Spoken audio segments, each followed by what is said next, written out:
তওবা করে ফেলার পরে আপনার বন্ধু কমে যাবে। তওবা করে ফেলার পরে আপনার অফিসের কলিগ আপনার শত্রু হয়ে যাবে। তওবা করে ফেলার পরে বাজারে আপনি আর ওজনে কম দিতে পারবেন না। তওবা করে ফেলার পরে আপনি ওষুধ আর ভেজাল দিতে পারবেন না।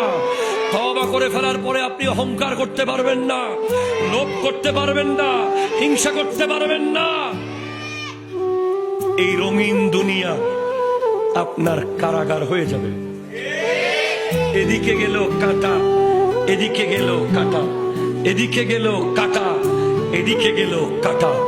আপনি তওবা করেছেন, মেহেদি অনুষ্ঠানে যেতে পারছেন না, বেগানা মেয়ে দেখবো, গুনাহ হবে। বন্ধুদের সাথে মেলায় যেতে পারছেন না, গুনাহ হবে। নামাজের টাইমে আড্ডা দিতে পারছেন না, তওবা করেছেন। এই তওবার উপরে 1 দিন, 2 দিন, 5 দিন, 10 দিন, 20 দিন, 30 দিন, 40 দিন থাকেন, সেকেন্ড দরজা খুলে যাবে। সাফা সাফা সাফা।